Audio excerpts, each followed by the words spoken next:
우리가 어제는 31절 말씀을 중심으로 하나님 사랑과 이웃 사랑이 결코 분리될 수 없는 하나이고, 이웃 사랑이 하나님 사랑의 필수적인 우선시되는 증거임을 우리가 함께 나누었습니다. 오늘은 여기서 한 걸음 더 나아가서 이웃이라는 존재가 우리 자신의 신앙과 삶에 어떤 의미를 가지고 있는지, 또 왜 하나님께서 우리에게 이웃을 자신과 같이 사랑하라고 강조하셨는데 그 이유에 대해서 좀 더 생각해 보고자 합니다. 특별히 성경에서 이야기할 때 우리 곁에 있는 이웃은 그냥 아무런 없는 벽이 아니라 거울 같다라고 이야기를 합니다. 거울과 같아서 우리의 영적인 상태하고 또 우리의 내면의 모습을 정직하게 비추어 준다라고 이렇게 이야기를 합니다. 오늘 이 이웃이라는 그 거울 앞에 우리 자신을 한번 돌아보는 시간 되기를 소망합니다. 사람이 보통 하나님을 떠나서 죄의 영향력 아래에 놓이게 될 때 그 영혼은 점차 어두워지고 왜곡되기 쉽습니다. 그래서 그 모든 죄악의 뿌리를 이렇게 파고 들어가다 보면 가장 깊은 곳에서 나오게 되는 것이 뭐냐면 바로 자기 중심입니다. 즉 이기심이라고 보통 우리가 이야기를 하죠. 이 이기심이 견고한 진을 치고 있다라는 것입니다.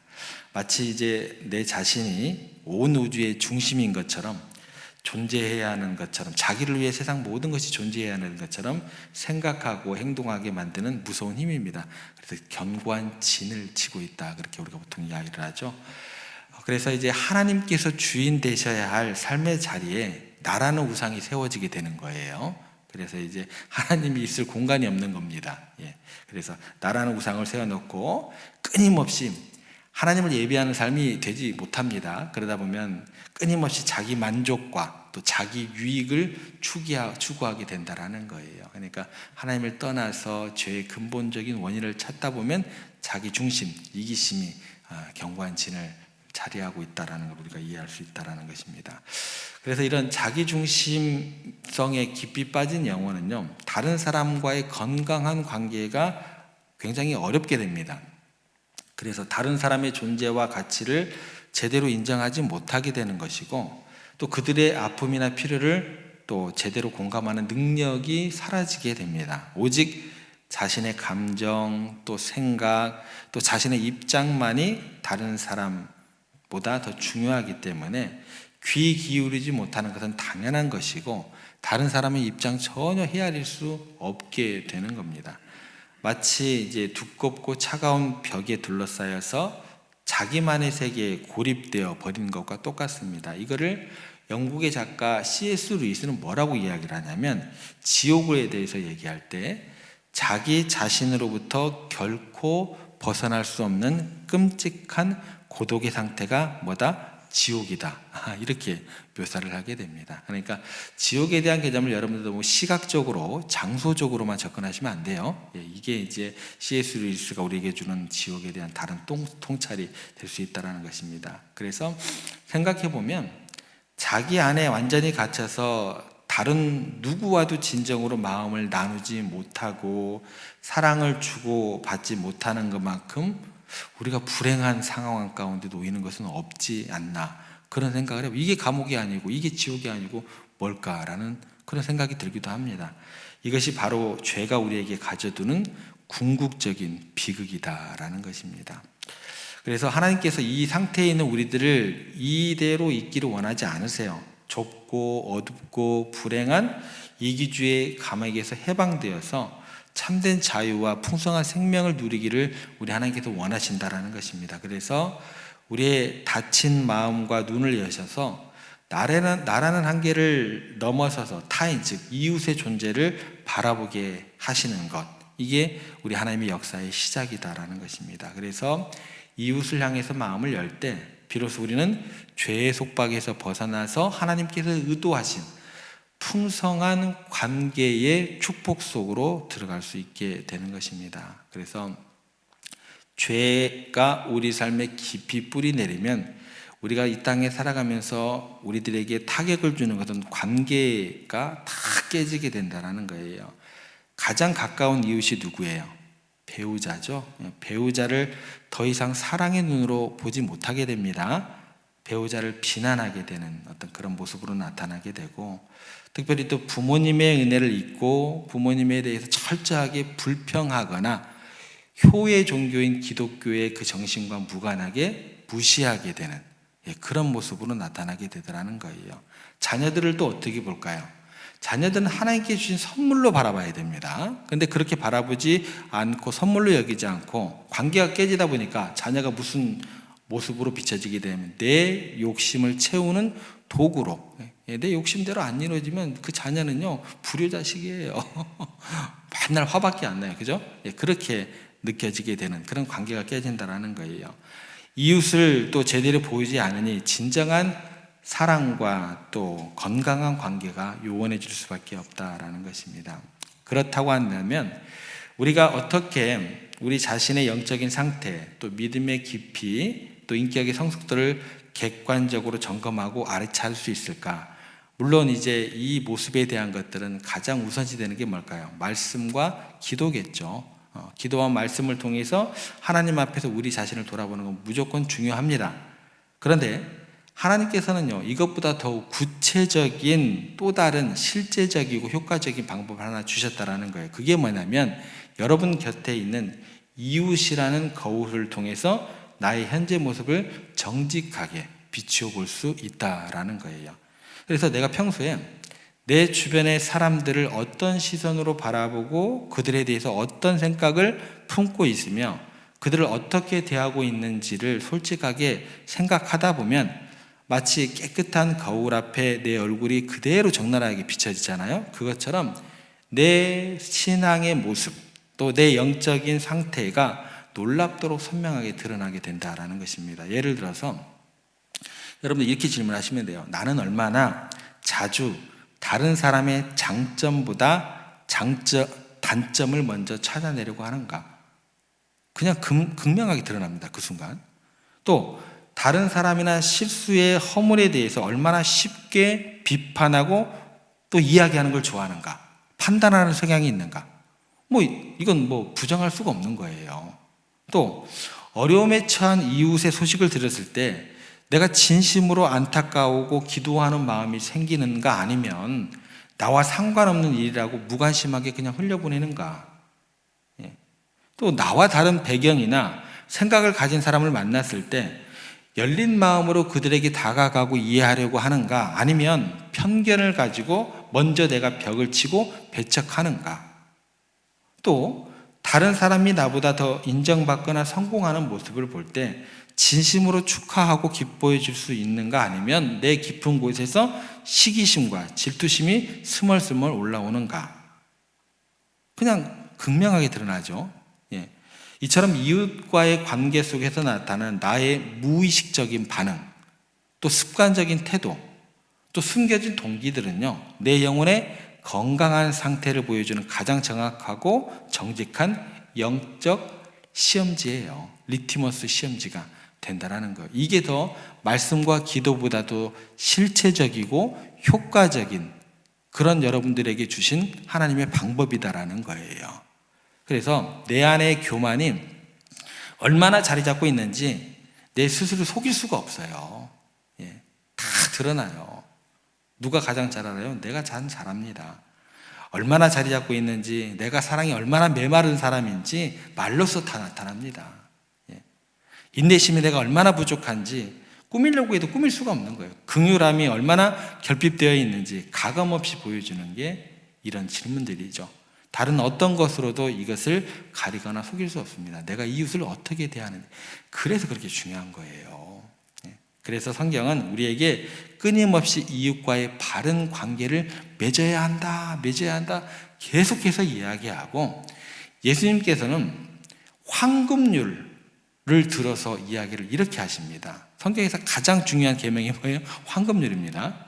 뭐라고 얘기해요? 그러므로 무엇이든지 남에게 대접을 받고자 하는데도 너희도 남을 대접하라. 이것이 율법이요 선지자니라.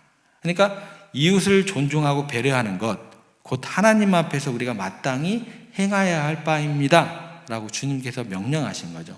여기서 그치지 않습니다. 이렇게 말씀하십니다. 비판을 받지 아니하려거든 비판하지 말라. 너희가 비판하는 그 비판으로 너희가 비판을 받을 것이요 너희가 헤아리는 그 헤아림으로 너희가 도로 헤아림을 받을 것이니라. 그러니까 우리가 이웃에게 적용하는 그 기준과 태도, 결국 우리 자신에게 그대로 돌아올 것이고 그것이 우리의 영적인 수준을 결정하게 될 것임을 그대로 말씀으로 우리들에게 가르쳐주고 있다라는 것입니다. 여기가 이제 이웃사랑의 첫 번째 좀 우리가 살펴본 내용이고, 그러면 이렇게 연결이 돼요. 이웃은 단순히 우리의 현재 상태를 비춰 보여주는 그런 거울이라는 건 뭐예요? 뭔가 능동적인 작용을 하는 게 아니잖아요. 그냥 내가 서면 수동적으로 좀 뭔가 비춰주는 그런 수동적인 거울에 머무르냐는 거예요. 이웃이라는 게 그렇지 않다라는 것입니다. 그런 거울의 역할만 하는 게 아니다라는 거예요. 더 나아가서 어떤 역할을 하게 되면 하나님께서는 이웃과의 그 살아있는 그 만남과 관계 속에서 우리가 나 자신을 더 깊이 알아가고 그 알아간 나의 부족한 모습이 드러날 거 아니에요. 나라는 사람을 내가 속일 수는 없는 거잖아요. 거울 앞에서 여기 묻어 있는데 안 묻어 있다고 거짓말 칠 수 없는 거잖아요. 나의 그 부족한 모습을 알아가고 난 다음에 가만히 있으면 돼요? 안 돼요? 안 돼요. 그 부족한 모습을 깎아내고 신앙과 인격적으로 성장하고 성숙해지는 놀라운 기회로 나아가기를 허락하신다라는 거예요. 그러니까 수동적인 거울에만 머물러 있으면 안 된다는 거예요. 그래서 생각해 보시기 바랍니다. 우리가 결코 고립된 섬처럼 혼자 살아갈 수 없는 존재들입니다. 갓난아이가요, 부모와의 절대적 의존 관계 속에서 사랑받고 돌봄받으면서 신체적으로 정서적으로 성장하듯이 우리의 영혼 역시요, 우리 혼자 있을 때 성숙해지지 않습니다. 다른 사람들, 이웃과 관계 속에서 우리가 자라날 수밖에 없다라는 거예요. 물론 여러분들 여기서 이제 접근하실 때 이웃과의 관계가 내가 항상 순탄하다, 즐겁다 생각하면 답이 안 나와요. 이웃과의 관계는요, 항상 순탄하고 즐겁지가 않아요. 성경에서는 그렇게 얘기를 해요. 네 이웃과 네가 편안하게 항상 평안한 가운데 살 수 있을 것 같아? 하나님께서 부르시고 천국 가기 전까지 절대 그런 일이 일어나지 않습니다. 착각하시면 안 돼요. 왜요? 서로 다른 성격이 있어요. 가치관이 있어요. 기대와 욕구를 다 다르게 가지고 있어요. 그런 사람들과 함께 살아가다 보면은요, 필연적으로 뭐가 생겨요? 오해가 생기고 갈등이 발생하고 때로는 서로 깊은 상처를 주고받기도 합니다. 이게 지극히 당연한 거예요. 성경에서는 이걸 당연하다고 얘기를 해요. 그런데 바로 그 부딪힘과 아픔의 과정 속에서 우리는 영적 성장을 하게 되는 겁니다. 나의 이기심을, 교만을 발견하고 회개하게 되고 다른 사람의 입장을 이해하고 용납하는 법을 그때 배우는 거예요. 그리고 상처를 용서하고 관계를 회복하는 성숙함을 그때에 조금씩 익히고 나아가는 겁니다. 어떤 식으로 접근하시면 되냐면, 다이아몬드가, 원석이 숙련된 세공사의 손길 아래 여러 번 깎이고 다듬어져서 찬란한 빛을 내는 보석을 대듯이 하나님께서 여러분들 이웃을 주시는데 아주 좋은 이웃만 절대 안 주신다라는 거예요. 그죠? 어쩌면 저렇게 미움만만 골라 하는 이웃들을 주시는지, 그죠? 그런 관계라는 것은 하나님께서 허락하셨다라는 믿음과 신앙 안에서 주어지게 될 때 연단의 과정을 통해서 우리의 모난 성품을 깎아내고 이기심과 욕심을 제어하시면서 우리를 점점 예수 그리스도를 닮은 아름다운 모습으로 빚어가시는구나, 그 말씀이 우리 가운데 주어지게 된다는 것입니다. 결코 이것은요, 혼자서는 경험할 수 없는 값지고 복된 성장의 과정이 되는 거예요. 누구를 통해서? 정말 꼴보기 싫은 누구를 위해서? 누구를 통해서? 이웃을 통해서. 정말 꼴보기 싫은 옆에 있는 성도들을 통해서. 성도들을 어떻게 할 거예요? 같이 교회 다니는데 밉다고 꼴보기 싫다고 다른 교회 가면 그 성도들, 그런 성도들이 없을까요? 또 있을걸요? 더 심한 분 만나게 할걸요? 왜요? 어차피 나를 다이아몬드로 만들어야 되니까. 그러니까 그런 생각일랑 그런 상상일랑 아예 내려놓으시고 내가 변화돼야 된다, 나에게 허락하신 하나님의 사람이다, 그렇게 접근하셔야 돼요. 그런데 이게 끝이 아닙니다. 여기서 끝나면 얼마나 억울해요. 우리가 나 자신에만 몰두하며 이기적으로 살아갈 때가 아니라 오히려 그렇게 다른 사람에 대한 시각이 열리게 될 때, 즉 이웃을 위해 기꺼이 마음을 열고 시간과 재능을 나누고 사랑을 베풀 때 가장 깊고 참된 의미와 보람 그리고 행복을 느끼도록 우리를 창조하셨다. 여기까지 연결이 돼야 됩니다. 이거 아니면 우리 신앙생활 못해요. 이게 놀라운 영적인 비밀이다. 성경은 이야기를 해줍니다. 세상이 추구하는 행복은요, 그래서 더 많이 가져야 돼요. 높은 지위에 올라야 돼요. 더 많은 쾌락을 누리는데 초점을 맞춰줍니다. 이거는 근데 채워지지가 않아요. 그런데요, 그런 행복은 잠깐의 만족을 줄 수 있겠지만 우리의 영혼 기쁜 곳을 채우지 못하고 큰 공허감과 허무로만 이끌어갈 뿐입니다. 그런데 하나님께서 우리에게 약속하신 행복은 다릅니다.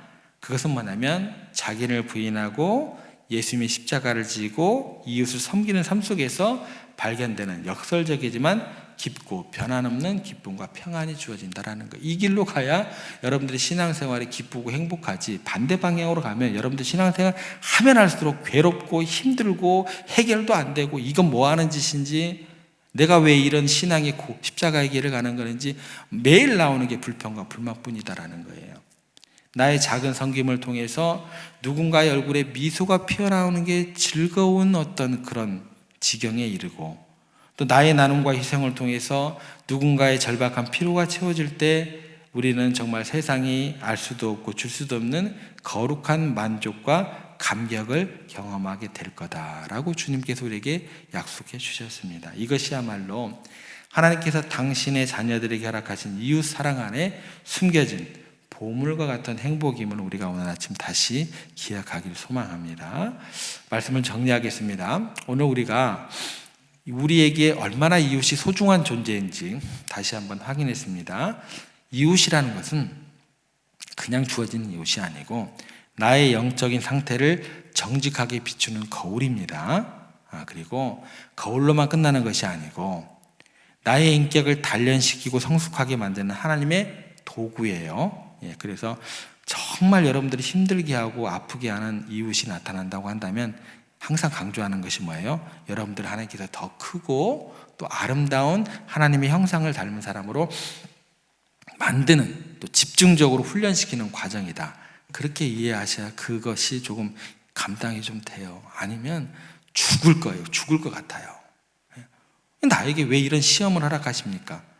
그 내용을 바꿔야겠죠. 하나님께서 나를 더욱더 훈련시켜서 더 귀한 하나님의 사람으로 만들려고 하는가 보다. 그런데 어떻게 해요? 힘든 건 어쩔 수 없어요. 그죠? 그래도 그런 마음 가운데 있어야 여러분들 더욱더 기도하게 되고 하나님을 찾게 되는 거예요.